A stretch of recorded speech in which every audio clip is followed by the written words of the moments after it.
I was thinking to myself this morning that this conversation sits in very unusual territory because it's not about self-help or political commentary, and it's not even conventional spirituality. And I think what we're entering here is something closer to a civilizational diagnosis and a mythopoetic reckoning.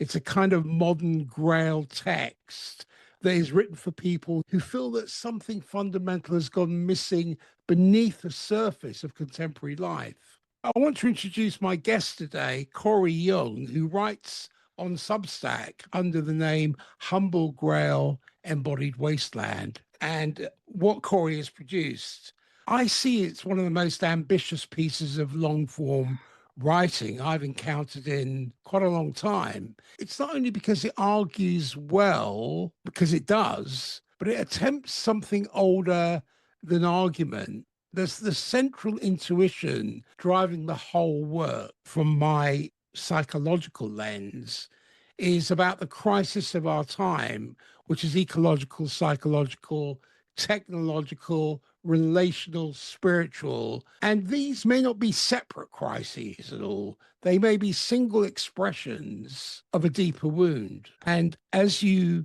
have highlighted, a severance from place, from people, from prayer, and from past, and from what you call the quest, which is the initiatory dimension of becoming fully human. I want to be careful before we begin here because this work should not be approached as an essay. I read through it a few times and thought to myself, this is not an essay. It almost functions as a liturgy and as an invocation, as a remembrance. At certain points throughout the material, it reads like philosophy, like prophecy, like prayer. But the question underneath all of it is very real. What happens to human beings when life becomes increasingly severed from living relationship? What happens psychologically? What happens to the soul? And I want to be honest with you because I think this material requires discernment because grand narratives can illuminate, but they can also inflate. So part of what I want to explore today is not only the power of this vision, but also its tensions, where it clarifies, where it risks romanticization, and where myth becomes medicine. Now, the recurring image I've seen through your work, Corey, is the Grail. And I don't see that as a religious object, but as a symbol of wholeness, the vessel capable of holding life without violating it. And the central refrain running through everything you've written is the Grail cannot be received by the armored. When I read that, I thought that raises a challenging question for all of us. I wrote down in my journal, what forms of armor has modern consciousness built in order to survive? And what do those same defenses now prevent us from feeling, perceiving, grieving, or becoming? And I think that's where we're going today, into the wasteland. But the other thing I wanted to say before we get into it is that this is not a review of your work. I see this as an encounter with it. And I've been sitting with the text for a couple of days now. And that's why when I read it a few times, I thought this is not an essay. It behaves more like a symbolic field. And at certain moments, the language stops describing experience and starts enacting it. So as a reader, I stopped analyzing and I started remembering. There are other moments in the material where the intensity becomes almost total. The framework expands so widely that I thought may risk absorbing everything into itself. And it's not because the insights aren't real, but because the symbolic voltage rarely relaxes. So I want to explore both of those things because I think this work is attempting something unusually ambitious. At the archetypal level, it presents modern crisis not as a collection of separate problems, but as a condition of severance, severance from place, from people, from prayer, from past. and from the initiatory dimension of becoming fully human. So the wasteland in your work, and I've got to know your work quite well now, I don't see this as social collapse. I see it as psychic disembodiment. And this is a condition where people lose contact with soul, with memory, with reciprocity, with mortality, and a living relationship. The Grail, I would suggest, becomes the counter symbol to that condition, not as an object, but as a vessel which is capable of holding life without domination or possession. The work also keeps insisting that what remains unconscious returns collectively. Ungrieved suffering becomes ideology. Unmetabolized wounds repeat across families and nations and identities. At its strongest, the text asks whether modern humanity has mistaken acceleration for progress and information for wisdom and self-protection for wholeness. But I also think there are tensions inside the work worth examining carefully. So I want to move both through the beauty and the danger of the framework together. But before we enter the ideas themselves, I want to ask you something more fundamental. What were you trying to make happen inside the reader when you wrote this? My hope was that people would have a revelation that they might see the unseen and also feel and return back home. I see it as a threshold to the medicine that's within, really, to heal the wasteland within. It's difficult at best, really impossible to go about this through words. It's not about words. It's more about the spirit, because in this context, the word without the spirit is dead. Trying to enliven people and therefore enliven the wasteland, to live life forward and not backwards. Because the world and living with its inversion, we can see the results. And trying to do the impossible. That's all we can do in this age. That's all that we have, Peter, is hope. Absolutely. I recognize that the ambition of this writing is trying to do something impossible, as you've stated, but it's also something that needs to be brought forward. It needs to breathe. It needs to be able to, like a vessel, and you use the image of the vessel, which is capable of holding life without violating it. And that needs to be brought forward, because the Grail doesn't function as an object here. It functions more like a condition. It's like you are the vessel, because psychologically, a vessel can only hold because it's empty enough to receive.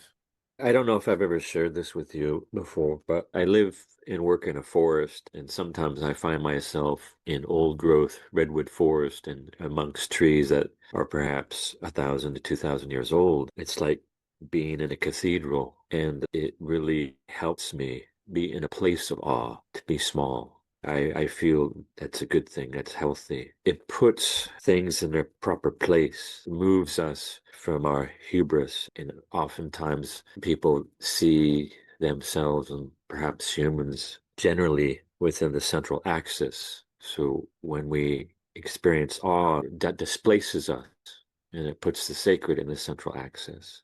It's medicine once again. When I experience myself with place, right? I believe it's a Native American term. I imagine maybe there's other cultures that have an idea of this, but in their language, they name it by something else. Hollow bone person, to be a hollow bone person, to empty oneself. I empty myself, if that makes any sense. Absolutely. The coastline isn't very far, a 20-minute drive from me. And when I go to the coast, engaging with nature psychologically and physiologically regulates the nervous system, because the nervous system evolved inside environments structured by nested complexity rather than linear uniformity.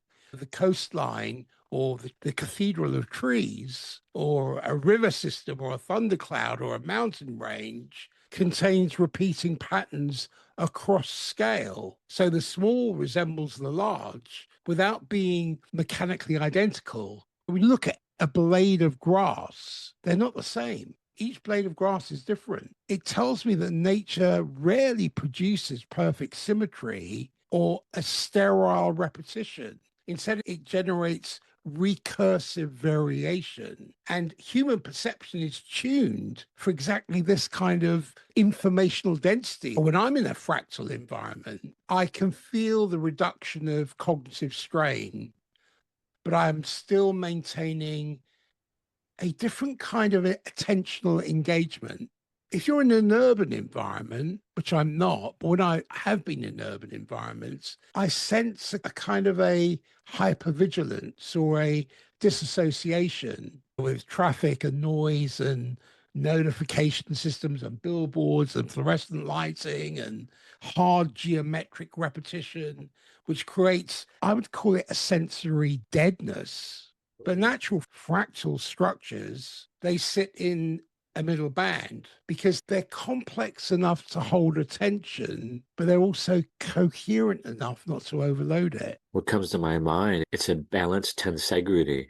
A lot of times when tensegrity comes up, they're thinking structurally, but say we could apply that principle of tensegrity to the mental, the emotional, the spiritual. It's all interwoven. It's interesting when we talk about the vessel and the emptying, because again, if we go into fractal engagement, that also carries symbolic and existential implications. If you think about the psyche, it suffers when you only perceive reality through isolated events. So fragmentation emerges when experiences cannot be contextualized within a larger recursive pattern. But when I look at nature, and we're talking about place here, you've got the demonstration of cycles within cycles. You've got death nested within regeneration. You've got instability participating in a larger order. And you also have differentiation without separation. When you look at the branch of a tree, the branch resembles the tree, but the river delta resembles the bloodstream, and the weather resembles emotional systems. And we're talking about being empty enough to receive. This seems deeply connected to your idea of the armored self, the defended self, the ego structure that survives through control and certainty and distance or superiority. So when you wrote, the grail cannot be received by the armored, what exactly are you pointing toward? A few things right now. What's coming to my mind in response to your question is I'm trying to get people more in touch with their right mind. And I feel oftentimes in the West and perhaps the United States, even more, the United States is often seen as the place as bigger, better, faster now, right? And so if there's a problem, we're just going to go in there and we're going to fix it, right? And there's a time and a place for that. That's one tool. That's one way of going about things. But as Einstein said, something along the lines that whatever helped to create the problem, you don't want to use that type of thinking to help you mitigate it or solve, because that's the same type of thinking that led to the problem in the first place. Right? I think that's the definition of insanity, right? And it's not being so forceful, pulling on the reins of a horse, for instance. I'd rather use a carrot and lure the horse. Be more gentle, be more patient, be more introspective, nuance, less is more a lot of times, patience. There's no shortcuts in nature. And I would say that's also true when it comes to the soul. There's no shortcuts. I don't know if they have this in the UK or Europe, but in the US, we have a store, a business that's called Staples. You remember that one commercial where they had the Staples easy button? That's not how life works, especially when it comes to this matter. I feel a lot of times the modern world and technology, automation, we want now instant gratification. Just hit a button. And the same when it comes to this. I'm trying to get people to look more at the whole. This is a journey. This is an odyssey. If we look at that one journey of the Odyssey, that was at least a 20-year process. And if we look at Native people, a lot of times the Iroquois Confederation comes to my mind. They would consider at least 7 generations into the future. That's a good 200 plus some odd years. And how long did it take us to get to this place? It's going to take us just as long, if not longer, I would say. We don't play the long game, do we? We want instant gratification, and that happens across all parts of society. You said less is more. Yeah, in the medical profession, there's a term called minimal effective dose. And so I feel that's a good principle. That's a good model when it comes to a number of matters, and not just within medicine and healthcare. It reminds me that one children's story, Goldilocks, just right. We want just right, not too much, not too little. This is the thing about less is more, because I think that people say less is more. So when you get additional quantity, it stops increasing coherence and starts degrading the quality of the signal. Noise. Noise, right? You get noise. The phrase is misunderstood as aesthetic minimalism, but actually it's about threshold dynamics. Because beyond a certain point, accumulation produces interference. Think about our attention span, it's finite. Our working memory is narrow. And to have perception, it relies on contrast. If you've got too many elements that are competing simultaneously, the signal extraction deteriorates. So a room with one meaningful object creates an orientation. But if you've got 50 meaningful objects, that creates a perceptual flattening. The same applies psychologically. Too many goals weaken commitment. Too much information weakens discernment. This is key as well because modern systems frequently mistake volume for value. Digital economies, what do they reward? They reward saturation, more content, more optimization, more productivity layers, more stimulation. But cognition functions through selective exclusion. So intelligence is subtraction rather than accumulation. Addition by way of subtraction. Exactly. So I think psychologically, less is more reflects containment because intensity without containment spills into fragmentation. One of the things that I've been working on is writing is to have a single restrained sentence because that can carry more force than, say, 10 paragraphs.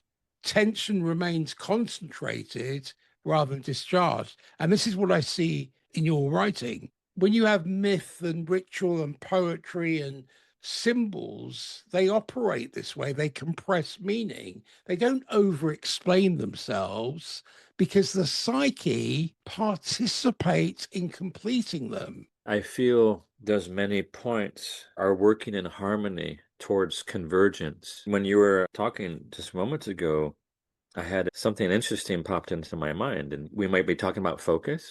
That's one way you might say this. So you might be familiar in the Japanese Zen art of Kyudo, the way of the bow. Are you familiar? Yes. Years ago, when I was involved in martial arts and Zen, I was looking into Kyudo, and I remember one of the ways I heard it described was one arrow, one life. And that the Kyudo practitioner, when they release the arrow, send it toward its target, they do so upon seeing themselves within the target. So it's like they're one.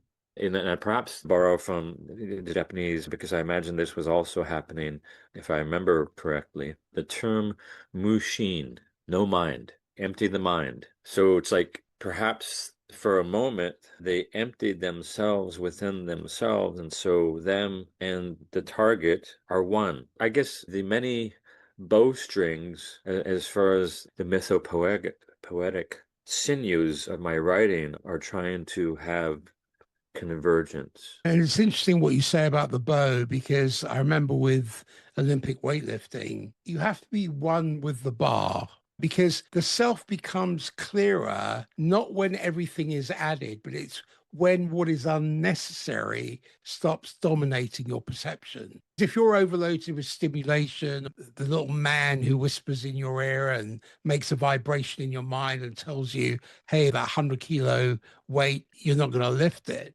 When you're able to eliminate that noise, that stimulation, it loses experiential depth because consciousness becomes spread too thin across too many surfaces. If you're thinking about this, you're thinking about that, and what prevents you rather than what promotes you.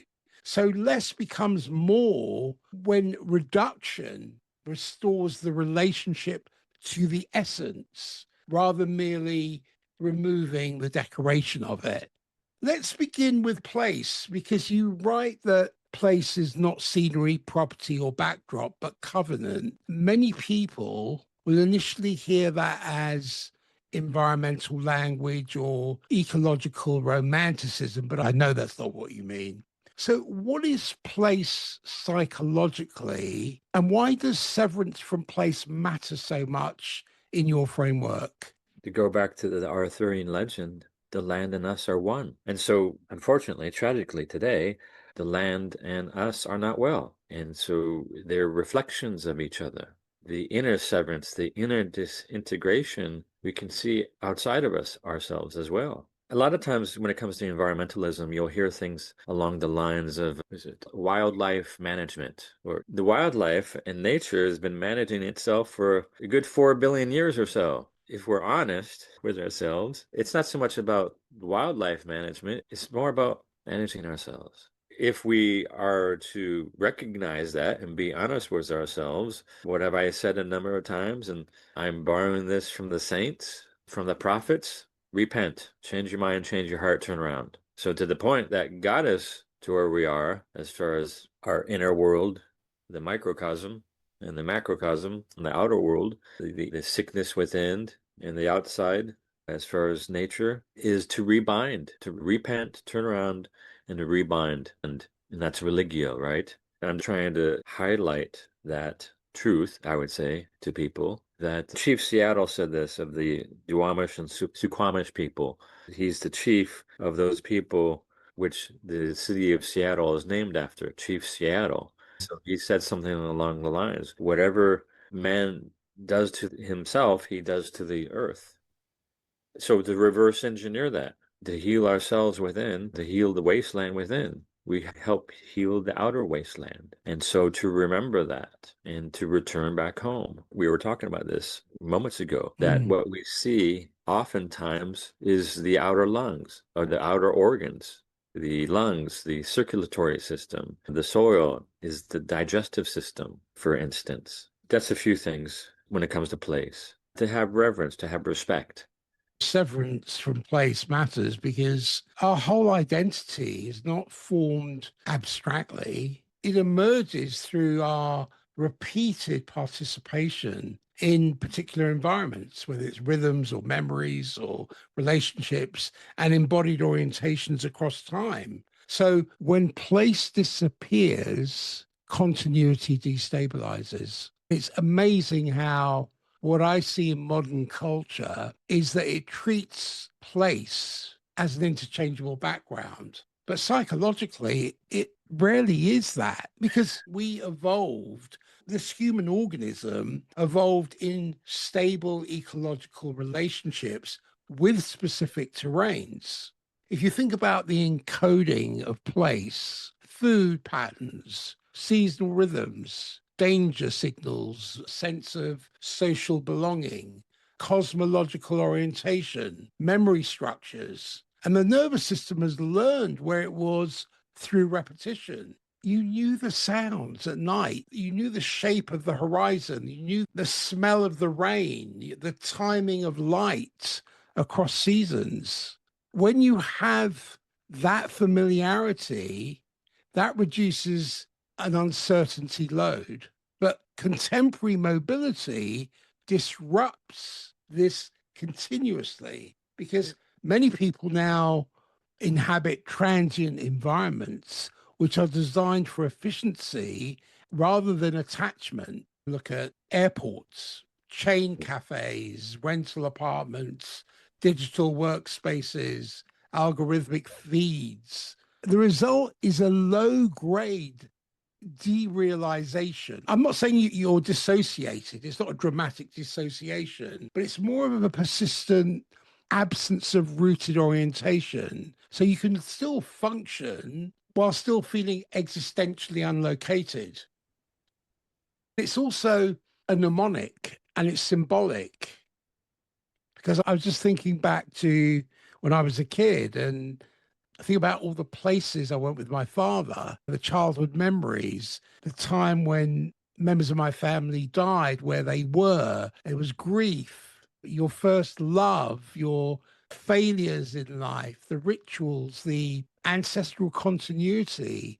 In a way, places become containers for Right. identity development. So when severance occurs, and we see this with migration, Mhm. displacement, gentrification, exile, social atomization, people may lose not only geography, but portions of themselves that were previously organized through that geography. A lot of these places are not living places in my eyes as well. So the majority of our species, 97 to 99%, was that of being nomadic hunter-gatherers. And so they were in a living landscape, an intact, healthy ecosystem, flora and fauna, to the point that where they lived was alive, to the point that it would help to support their life. I would say the majority of nomadic hunter-gatherers lived in ecosystems that were more flourishing than not. I would say that the majority of them were environments, ecosystems that were not that of deserts, because there's a lot less life in a desert compared to a temperate coastal environment. There's a lot more rich, nutrient-dense resources when you live by an ocean, a river, and perhaps a lake than, say, a desert, right? Mm, In the modern world, in a city, in a metropolitan, what dominates the landscape? Concrete and steel.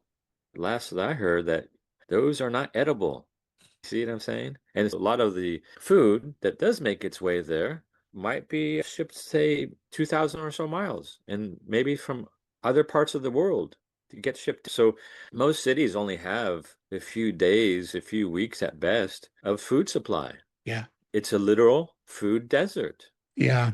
I think we're going to face some very tough times with food shortages in the next year with everything that's going on. I'm not predicting that. It's more of a forecast. When you cite place, I'm thinking about when I go to the beach or the woodland or a churchyard or even a mountain path, I experience a continuity between past and present self. So my memory becomes spatially anchored.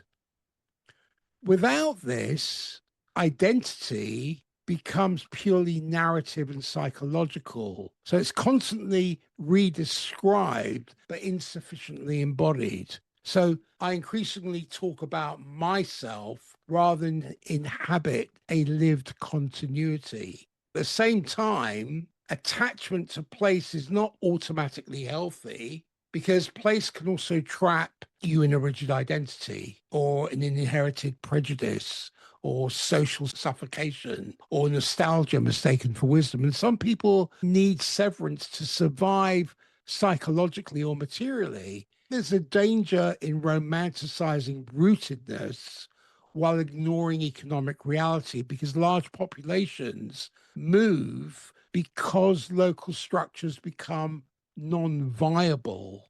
And we see this with housing collapse, war, economic extraction, climate instability, social fragmentation, and the list goes on and on. So modern capitalism treats place instrumentally. Land, and you were talking about the respect for land, that becomes an asset class rather than lived ecology. And then communities become these temporary consumption zones. And the logic of optimization weakens long-term attachment because permanence obstructs liquidity. And that has psychic consequences.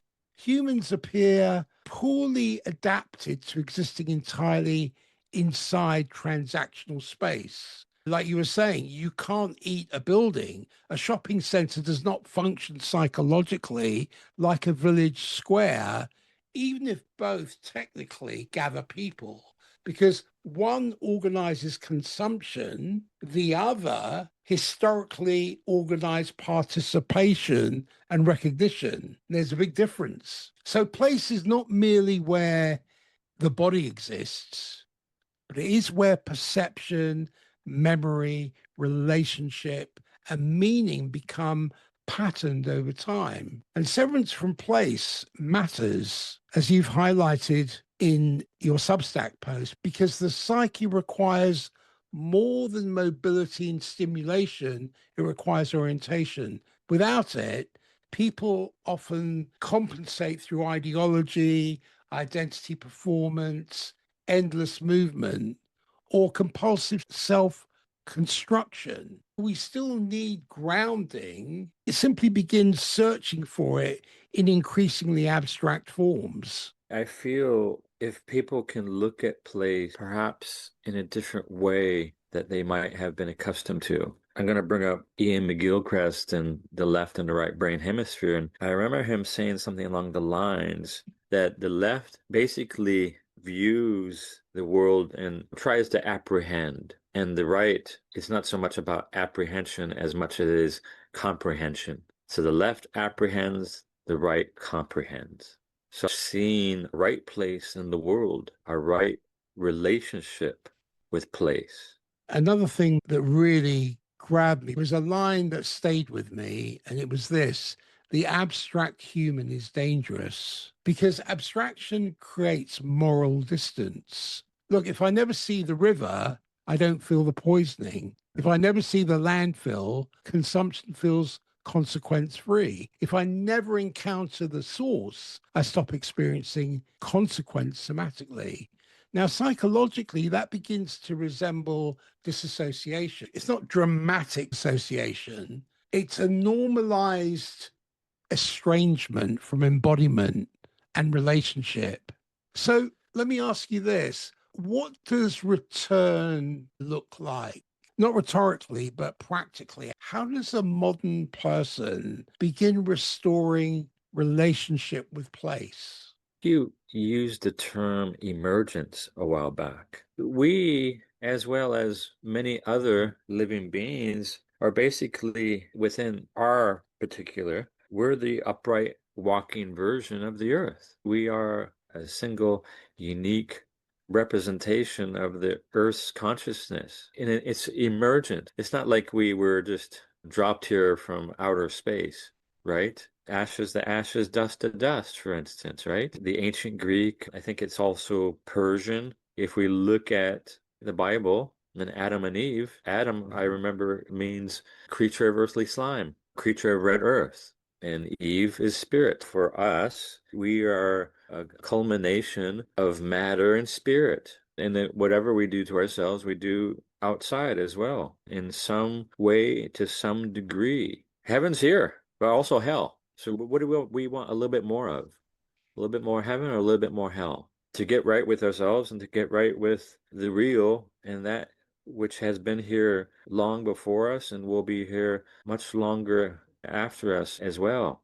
So to realize this emergence, this connection, this relationship, and especially if you have family members, nieces, maybe you're a parent, you have a responsibility, not just to yourself and your lifetime, but to your family members and generations, even the generations before you, I would say that you have a responsibility. If we are honest with ourselves and if we see the wasteland, do we want more of that? Or do we want to help to heal the wasteland?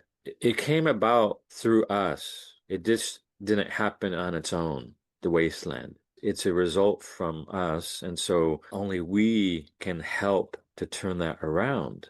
I feel this is related because there is quite a bit of focus on the material and success and progress nowadays. To borrow from the Cree prophecy, I'm paraphrasing, it goes something along the lines of this, that when you eat the last fish, poison the last river, when you cut the last tree, only then will you realize that you can't eat money. This is why we need to respect and look after what I call the Great Mother, which is our planet, which is our place, because we are her inner arrangement. And if we don't look after it, then we have to face the consequences of that. I want to pressure test this a little bit because there's a version of this conversation that can quietly become anti-urban or romantically agrarian. We know it's not. Yeah. But Most human beings now live inside systems they didn't design. Apartments, cities, digital infrastructures, global supply chains, and so on. And modern complexity emerged partly because billions of people require forms of coordination that pre-modern life never confronted. So is meaningful participation in place still possible under those conditions? And if so, in your view, what does it look like? I would say first is having awareness, recognition of that which you are, that we're not isolated just within our body, and we're not isolated to where we might live in particular, and to broaden your horizon, broaden the panorama as far as the big picture of the present, and also the big picture of our big history as far as where we came from. If you live in the middle of a modern metropolitan area, consider how long has it been that way. And if you look back, you're going to see that there's quite a bit of history prior to it being within its present form. For instance, where I am is Wiatland, as far as the early people inhabitants of where I am currently.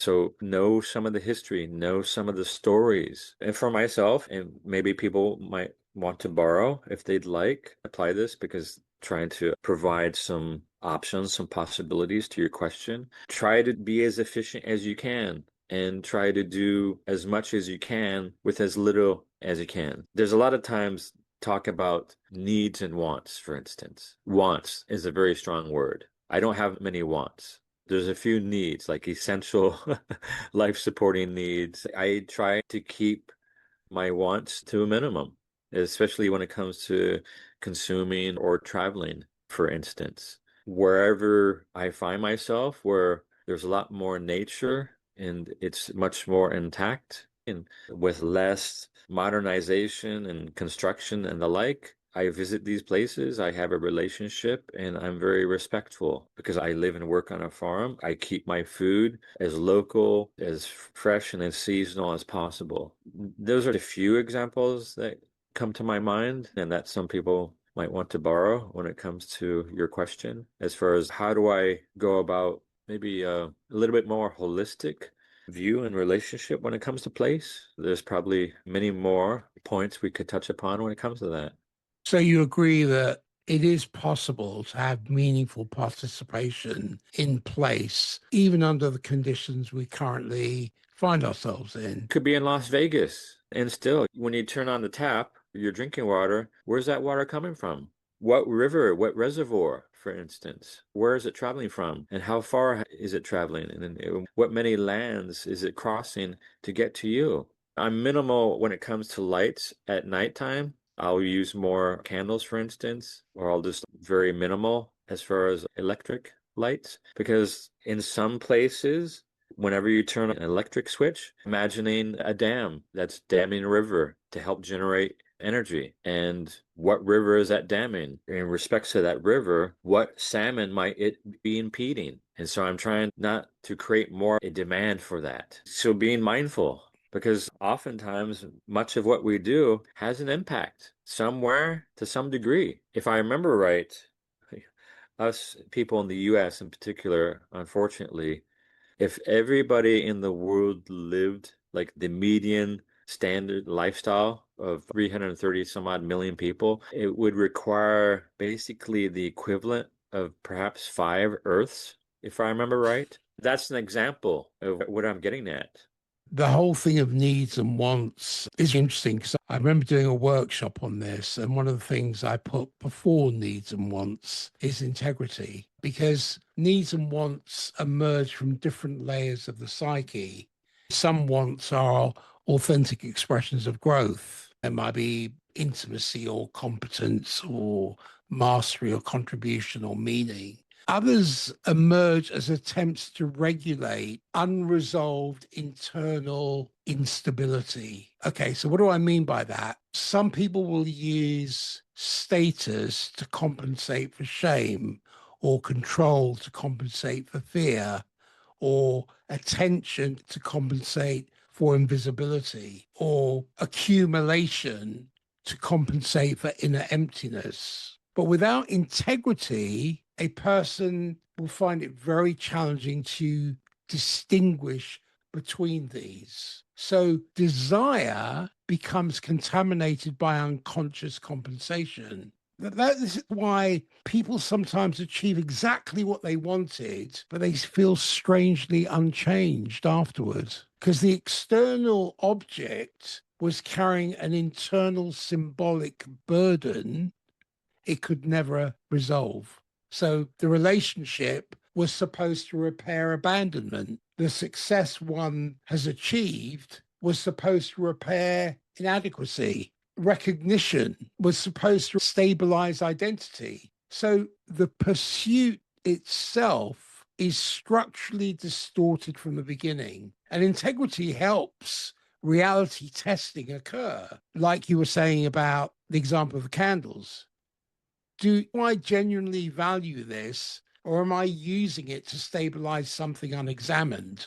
I'm probably preaching the choir, but just to share with your audience that much of what you're sharing right now, pointing at, really, if we look back at ourselves as far as our history and some of the examples that you bring up, where do we find as far as the beginnings, the origin stories? A lot of times our childhood, and a lot of times a relationship or perhaps a lack when it came to one or both of our parents or our primary givers, and an attachment that was not secure, disorganized, avoidant, anxious. And for many people, there's a lack of awareness when it comes to this, and a lack of acceptance and integration and peace. And that many of us still today are children in adult bodies. So a lot of what is under the surface, like the undercurrent and perhaps the undertow, is being driven by fear. That's the inner division because people think, oh, if you don't have integrity, that might be immoral. But there's an internal split that goes on because one part wants security, another wants freedom, another wants truth, another wants approval, another wants transformation, another fears dissolution. So the problem is not contradiction itself because contradiction is human. The problem emerges when consciousness refuses awareness of the contradiction and acts as though every impulse is equally truthful. So then the desire, the wants, becomes chaotic because people will chase incompatible futures simultaneously and experience life like a repeated fragmentation. It's like they're chasing a biochemical drug high. And that's the thing about the precursor to needs and wants in terms of integrity, because it's the capacity to remain in relationship with reality, even when reality destabilizes self image. To admit, I want this, I fear this, I'm rationalizing, I'm divided, I may be pursuing symbolic compensation rather than actual need. That honesty changes the structure of desire itself.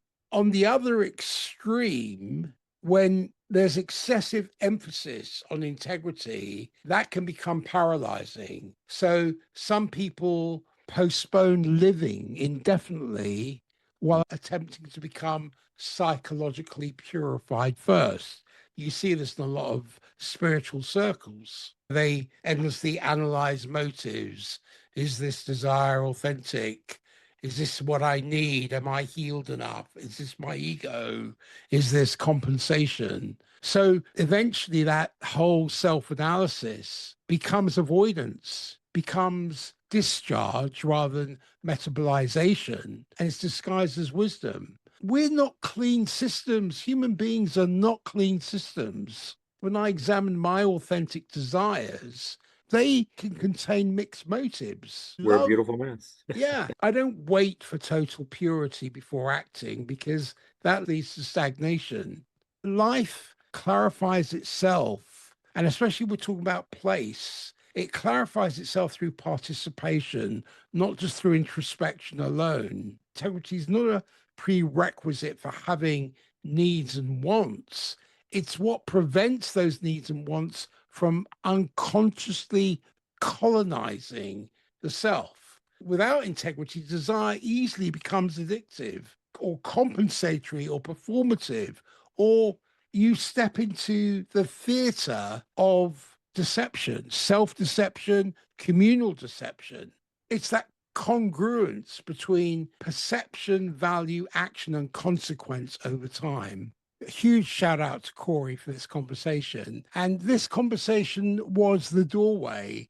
We're going to look at 4 severances. We've touched on place today, but we're going to explore it further in the next episode. And the 4 severances are place, people, prayer, and past. In the next dialogue, we'll walk into the first one, which is place, and what happens to a human being when nowhere holds them, where they don't feel a sense of belonging. Before you go, which severance did you feel in your body while you were listening? If this conversation identified something you've been carrying without having the language for it or without the words for it, please go ahead and subscribe, because the next conversation is where the words start. Thank you for watching.